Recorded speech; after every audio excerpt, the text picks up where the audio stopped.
Hey everyone, ओम नमः शिवाय and welcome back to the channel. I hope कि आप सभी ठीक होंगे और अपना भी ध्यान रख रहे होंगे और आप सभी की तैयारी भी एकदम अच्छे से चल रही होगी। तो आज है संडे और 6 जुलाई। आई होप कि आप सभी ने RWA पर जो यूपीएसआई का मॉक टेस्ट आया था वो लगा लिया होगा संडे वाला। तो आज इसी मॉक टेस्ट का एनालिसिस करने वाले हैं। पहले तो मैं आप सभी के कुछ क्वेश्चन का आंसर कर दूं। जैसे कि मेरे पास किसी का कमेंट आया था, किसी का क्वेश्चन आया था यूट्यूब पर कि दीदी RWA का जो मॉक टेस्ट होता है ये सबसे डिफिकल्ट मॉक टेस्ट है। तो देखो, मुझे आप सभी कमेंट करके बताना उन भैया को कि RWA का मॉक टेस्ट डिफिकल्ट है या अदर प्लेटफॉर्म के जो मॉक टेस्ट है वो डिफिकल्ट है। क्योंकि अगर आपने एक बार TWA का मॉक टेस्ट लगाकर देख लिया ना तो भूल जाओगे कि RWA का डिफिकल्ट है, नहीं है। तो थोड़ा सा RWA का कंपैरेटिवली टेक्स्ट बुक के और जो TW है उन दोनों से तो मुझे थोड़ा सा आसान लगता है। या तो शायद इसलिए लगता है क्योंकि हम बहुत सारे क्वेश्चन की प्रैक्टिस ज्यादातर जो हमने की है वो RWA से ही की है, तो शायद इसलिए एक हैबिट सी बन चुकी है। उस वाले टाइप के क्वेश्चन ज्यादा डिफिकल्ट नहीं लगते। तो आज मैं बैठी थी करीब 11 बजे के आसपास मॉक टेस्ट देने के लिए। शायद ये पहली बार ऐसा होगा कि मैं 11 बजे मॉक टेस्ट दे रही हूँ, नहीं तो आप सभी को पता है मैं 3 बजे के करीब मॉक टेस्ट देने के लिए बैठती हूँ। तो आज घर पर कोई नहीं था, मुझे था कि शांति से आज अपना मॉक टेस्ट लगाऊंगी, तो मैं 11 बजे ही बैठ गई थी। और 1 बजे जब मेरा कंप्लीट हुआ उसके बाद मैंने चीजें देखी। लेकिन जब मैं मॉक टेस्ट लगा रही थी मैंने आज एक चीज नोटिस की, मुझे जीके जीएस बहुत ज्यादा डिफिकल्ट लग रही थी। जो अभी रिसेंटली टेक्स्ट बुक पर जो मैंने मॉक टेस्ट लगाया था उसकी जीके जीएस मुझे थोड़ी सी आसान लगी, लेकिन जो RWA पर जो जीके जीएस दे रखी थी ना बहुत कम क्वेश्चन बन पा रहे थे। और मुझे लगता है मेरा जितना भी आज स्कोर हुआ है ना वो शायद तुक्के से ही हुआ होगा, जो भी थोड़े बहुत क्वेश्चन बने हैं, क्योंकि डिफिकल्ट थी जीएस। 1-2 क्वेश्चन ही थे थोड़े बहुत जो आसान से थे, बाकी जो अधिनियम की धारा वगैरह पूछ रखी थी, मूल विधि में जो धारा वाला पार्ट आता है वो वाला पूछ रखा था। और कुछ साइंस के भी ऐसे ऐसे क्वेश्चन थे जो नहीं बन पा रहे थे, जैसे कि वो कौन सा वायरस था, एक स्वाइन फ्लू आया था एक टाइम पर, वो वाला कि वो कौन से उस चीज से होता है। तो इस टाइप के क्वेश्चन भी थे। जीके जीएस मुझे काफी ज्यादा डिफिकल्ट लगी। हिंदी मुझे थोड़ी सी आसान लगी, क्योंकि हिंदी का अगर आपने गद्यांश देखा हो तो गद्यांश बहुत ज्यादा बड़ा नहीं था, आप उसको एक बार में ही पढ़ सकते थे। तो पहली बात तो गद्यांश पूरा पढ़ने की जरूरत ही नहीं थी, सिर्फ क्वेश्चन देखा करो। देखो अच्छा, एक चीज और मैं आप सभी को बताना चाहूंगी, जैसे हिंदी का जो गद्यांश आता है ना उस गद्यांश को कभी भी क्वेश्चन करने से पहले गद्यांश पढ़ने की जरूरत नहीं होती। मैं तो कभी भी नहीं पढ़ती हूँ, सीधा अपना पहला वाला क्वेश्चन देखो गद्यांश का, और उसमें जो भी वर्ड आ रहा है या जो भी क्वेश्चन उसमें पूछ रखा है फिर उसको गद्यांश में ढूंढने की कोशिश करो। क्योंकि अगर आप पहले ही गद्यांश पूरा पढ़ते हो ना तो पूरा टाइम उस गद्यांश में वेस्ट हुआ, फिर आप दोबारा क्वेश्चन पढ़ोगे, आपको दोबारा से वो गद्यांश पढ़ना पड़ेगा, तब जाके टाइम वेस्ट होगा। इसलिए सबसे पहले बेहतर है कि गद्यांश सीधा पढ़ने की जरूरत होती ही नहीं है। क्योंकि यहाँ पर तो मान लिया हमने कि 4-4, 5-5 लाइन का गद्यांश दे रखा है। अगर पेपर में काफी बड़ा आया, मतलब 10-15 नंबर का, 10-15 लाइन का गद्यांश आया, तो आप उसको पढ़ने में बार बार टाइम थोड़ी ना निकालोगे। सीधा क्वेश्चन पर जाओ, क्वेश्चन जो भी पूछ रहा है उसको फिर गद्यांश में ढूंढने की कोशिश करो जल्दी जल्दी पढ़कर। जैसे कुछ सन पूछ रखा है तो सीधा सन देखो कि उस गद्यांश में सन कहाँ पर आया है, इस टाइप से। तो गद्यांश तो मैं कभी भी नहीं पढ़ती हूँ, पूरा सीधा सीधा क्वेश्चन पर ही जाती हूँ। और कभी कभी तो ऐसा होता है कि गद्यांश से क्वेश्चन होते ही नहीं है, जनरल हिंदी से क्वेश्चन बन जाते हैं, जैसे कि समास पूछ लिया, किसी में संधि पूछ ली, किसी में विलोम शब्द पूछ लिया, इस तरह से। तो अभी थोड़ी सी बारिश होना शुरू हो गई जिस टाइम पर मैं वीडियो रिकॉर्ड कर रही थी, तो जल्दी जल्दी कर लेते हैं। तो देखो ये था, और हिंदी थोड़ी सी डिफिकल्ट थी। और रीजनिंग मेरे बहुत क्वेश्चन आज गलत हुए हैं, रीजनिंग में भी। मैथ मुझे थोड़ा सा आसान लगा, लेकिन जो क्वेश्चन डिफिकल्ट थे ना वो ऐसे थे कि नहीं बन पा रहे थे। कुछ बहुत अच्छे क्वेश्चन भी रख रखे थे। तो चलो 4-5 क्वेश्चन देख लेते हैं, उसके बाद बात करेंगे कि स्कोर क्या रहा है। पहले कुछ क्वेश्चन देख लेते हैं, पता नहीं ये बारिश करने देगी या नहीं कुछ। तो मुझे लगता है रुकना ही पड़ेगा, ज्यादा बारिश आ रही है।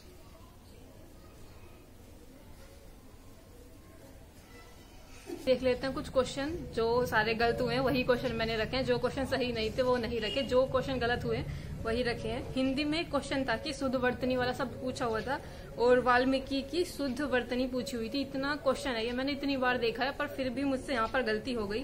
मैंने ए लगा दिया था, इसमें बी वाला होना था, तो ये वाले क्वेश्चन गलत हुआ था हिंदी का। कुछ क्वेश्चन ना इतने ऐसे होते हैं जो बिल्कुल गलत नहीं होने चाहिए थे, फिर भी हो जाते हैं। एक मैथ में क्वेश्चन था कि एक पुलिसकर्मी एक चोर का पीछा करना शुरू करता है। जब चोर 12 कदम चलता है तो पुलिसकर्मी 9 कदम चलता है। पुलिसकर्मी 6 कदम चोर के 9 कदम के बराबर है। चोर की चाल और पुलिसकर्मी की चाल का अनुपात क्या है? मैंने निकाल लिया था ये, लेकिन मैंने उल्टा लिख दिया इसको। चोर की चाल और पुलिसकर्मी की बतानी है ना, मैंने पहले पुलिसकर्मी की लिखी उसके बाद चोर की, क्योंकि शुरू में जो दे रखा था ना वो पुलिसकर्मी और चोर की जो दे रखा था रेशो था, ये जो चीजें दे रखी थी मैंने वहीं का ध्यान रखा और वही निकाल के लिख दिया यहाँ पर, मतलब टिक लगा दिया। तो मैथ का ये क्वेश्चन भी गलत हो गया था। देखो कुछ क्वेश्चन तो इतने डिफिकल्ट थे वो तो होते ही होते हैं गलत, लेकिन जब इतने आसान से भी क्वेश्चन गलत होते हैं ना तो फिर लगता है कि हाँ मतलब थोड़ा इस टाइप के क्वेश्चन गलत नहीं होने चाहिए। चलो आप घर पर कर रहे हो, मॉक टेस्ट में गलती हुई तो ठीक है, चलो चल जाएगी, लेकिन फिर यही गलतियां ना हमारी रिपीट होकर जब हमें आदत पड़ जाती है, फिर ये हमारे एग्जाम में भी गलतियां होती हैं। तो ये क्वेश्चन भी मेरा गलत हुआ था।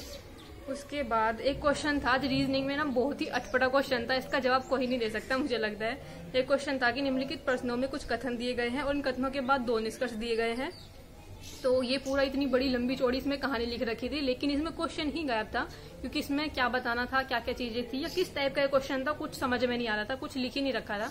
लेकिन जब इसका सॉल्यूशन ओपन हुआ तब पता चला ये वेन डायग्राम वाला क्वेश्चन था, यानी कि आसानी था ये, लेकिन इसमें कुछ ओपन नहीं हो रहा था। एक तो पहले मुझे आप सभी ये बताना कि आपका ये क्वेश्चन ओपन हुआ था या फिर मेरा नहीं हुआ था, क्योंकि कभी कभी ना ऐसा होता है कि आप कुछ जो जिसमें डायग्राम वाले ऑप्शन होते हैं ना या डायग्राम वाला क्वेश्चन होता है वो ओपन ही नहीं होता। कुछ लोगों का तो बिल्कुल ही ओपन नहीं होता, कुछ लोगों का हो जाता होगा शायद थोड़ा 1-2 मिनट वेट करने के बाद, लेकिन मैं कितनी देर तक मैंने इसमें वेट भी किया, ये फिर भी ओपन नहीं हो रहा था। तो ये क्वेश्चन मेरा गलत हुआ था, क्योंकि मैंने फिर ऐसे ही तुक्के से चूज कर लिया था, क्योंकि निगेटिव मार्किंग तो है नहीं, कुछ तो चूज करोगे ही ना। तो एक और क्वेश्चन था मैथ में था ये कि 2007 की तुलना में 2009 में ब्रांड एक्स की जो टी शर्ट है उसकी बिक्री का कितने % कम हुई है। ये देखो कितना आसान क्वेश्चन था, लेकिन मैंने क्या करा, जैसे ही 2 आया ना, 2 आया था, 4 आया था शायद, तो ये शायद एक ऑप्शन में था, शायद 2 ऑप्शन में था, 2 को लेकर, तो मैंने तभी लगा दिया। मतलब फिर मैंने आगे चेक भी नहीं किया, क्योंकि इतना टाइम नहीं बचता, तो मुझे ज्यादा टाइम लगता है मैथ के क्वेश्चन करने में, तो मैंने पूरा सोल्व नहीं करती। मैं जिसमें दशमलव करके कुछ आ रहा होता है तो मैं उसको लगा देती हूँ कि हाँ इसमें भी 24 दशमलव कुछ था, तो वो वाले पॉइंट्स तक मेरा ठीक आ रहा था, इसलिए मैंने लगा दिया था कि हाँ यही वाला होगा। तो वो हो गया था मेरा गलत, ये क्वेश्चन मतलब ये वाला क्वेश्चन गलत हो गया था। कितना आसान सा क्वेश्चन था ये, पर शायद लास्ट में था ये, लास्ट में मुझे बहुत जल्दी सी हो रही थी क्योंकि टाइम मेरा खत्म होने वाला था पूरा। उसके बाद एक क्वेश्चन था एक कथन निष्कर्ष वाला, एक क्वेश्चन आप भी देखना। ये क्वेश्चन था कि संयुक्त राष्ट्र ने 21 जून को विश्व योग दिवस के रूप में अपनाया है, इससे पूरे विश्व में भारत की गौरवशाली परंपरा को बढ़ावा मिलता है। 2 निष्कर्ष दे रखे थे और मैंने लगाया था कि केवल निष्कर्ष सेकंड अनुसरण करता है कि योग का अभ्यास करने के लिए अब अधिक लोग भारत आ रहे हैं। ये मैंने इसलिए लगाया था क्योंकि इसमें जो आप सेकंड वाली लाइन पढ़ोगे ना कि इससे पूरे विश्व में भारत की गौरवशाली परंपरा को बढ़ावा मिलता है, तो कहीं ना कहीं कल्चर फॉलो हो रहा है या परंपरा को बढ़ावा मिल रहा है। इसका मतलब तो यही हुआ ना कि लोग आ रहे हैं, योगा को सीख रहे हैं, इंडिया में आ रहे हैं, योगा को सीख रहे हैं। इसलिए मैंने सिर्फ सेकंड वाला लगाया था, क्योंकि पहले वाले का तो कुछ मतलब ही नहीं बन रहा। वो कह रहा है कि केवल 21 जून को, तो ऐसा तो नहीं है। दूसरा मैंने लगाया था कि क्योंकि वहां पर बात हो रही थी गौरवशाली परंपरा को बढ़ावा मिल रहा है, इसलिए मैंने लगाया था कि क्योंकि लोग आ रहे हैं बाहर से, कल्चर को प्रमोट कर रहे हैं, इसलिए शायद ये वाला होगा। तो ये वाला क्वेश्चन भी मेरा गलत हुआ था। उसके बाद एक और रीजनिंग में ये क्वेश्चन था कि कुछ नीले पीले हैं, कुछ पीले हरे हैं। उसके बाद निष्कर्ष था कि कुछ नीले हरे हैं और कुछ नीले हरे नहीं हैं। ये क्वेश्चन भी मेरा गलत हुआ है, क्योंकि मैंने तो इसमें क्या लगाया, दोनों ही निष्कर्ष सही है। इसमें या भी होना चाहिए था, मतलब या तो फर्स्ट या सेकंड, दोनों में से एक निष्कर्ष होता, लेकिन यहाँ वाला कोई ऑप्शन ही नहीं था। फिर मैंने क्या सी चूज कर दिया मैंने। ये भी मैंने गलती की, जब मैंने ऑप्शन देखा तो इसमें दोनों में से कोई सा भी नहीं होना चाहिए था। वैसे या तो इसमें ऑप्शन इन्होंने सी वो ज्यादा बेटर रहता, इसमें ऑप्शन या अगर होता या तो फर्स्ट या सेकंड, लेकिन वो वाला ऑप्शन नहीं था। तो ये रीजनिंग का ये वाला क्वेश्चन भी गलत हुआ था। और मुझे लगता है क्वेश्चन मैंने इतने ही रखे थे डिस्कस करने के लिए जो मेरे क्वेश्चन गलत थे। अभी बात कर लेते हैं स्कोर की। तो जीके जीएस यानी कि basic law, constitution, general awareness वाले पार्ट की मैं बात करूं तो मेरे 25 क्वेश्चन सही हैं। मुझे लग रहा है इसमें से मेरे तुक्के ही ज्यादा होंगे, क्योंकि मुझे डिफिकल्ट लग रही थी जीके जीएस। जो मैंने अभी इससे एक दिन पहले टेक्स्ट बुक का मॉक टेस्ट लगाया उसमें मेरे 28 बने थे, लेकिन वो मुझे ठीक लग रही थी कि हाँ खुद से आए हैं, 28 चीजें याद थी। लेकिन इसमें तो मुझे ऐसा लग रहा था कि शायद कुछ बहुत कम क्वेश्चन बन रहे थे, ज्यादातर तो तुक्के ही थे। तो ये 25 क्वेश्चन सही थे, 15 क्वेश्चन गलत थे। 6 मिनट सही क्वेश्चन को करने में लगे थे और 4 मिनट इन गलत क्वेश्चन को करने में लगे थे। हिंदी की अगर मैं बात करूं तो हिंदी में 36 क्वेश्चन सही थे, 4 क्वेश्चन गलत थे और 9 मिनट सही क्वेश्चन को करने में लगा था, 1 मिनट गलत क्वेश्चन को करने के लिए लगा था। मैथ की अगर मैं बात करूं तो मैथ में मेरे 34 क्वेश्चन सही थे, 6 क्वेश्चन गलत थे, 46 मिनट सही क्वेश्चन को करने में लगे थे और 7 मिनट इन गलत क्वेश्चन को करने में लगे थे। तो मैथ में थोड़ा सा इंक्रीज हुआ है, लेकिन फिर भी टाइम ज्यादा लग रहा है मेरे 34 क्वेश्चन के लिए 40 मिनट ज्यादा है। तो रीजनिंग की अगर मैं बात करूं तो रीजनिंग में मेरे 34 क्वेश्चन सही हुए थे और 6 क्वेश्चन गलत थे। 33 मिनट सही क्वेश्चन को करने में लगे थे और 8 मिनट जो लगे थे वो गलत क्वेश्चन को करने में लगे थे। रीजनिंग का टाइम ठीक है, लेकिन मैथ में ज्यादातर सारे क्वेश्चन ना सोल्व करने वाले ही होते हैं, जिसमें कुछ तो ऐसे थे जिनमें काफी लंबी चौड़ी सी कैलकुलेशन थी और कहीं ना कहीं थोड़ा सा आज जो मैथ वाला पार्ट था वो डिफिकल्ट था। मतलब डिफिकल्ट तो नहीं कि बहुत ज्यादा कि क्वेश्चन डिफिकल्ट है, लेकिन थोड़ा सा कैलकुलेशन ज्यादा लग रही थी मुझे तो आज, कि बहुत ज्यादा बड़ी बड़ी गुणा करनी पड़ रही थी, किसी में कभी कुछ करना पड़ रहा था, तो उसमें ज्यादा टाइम लग गया।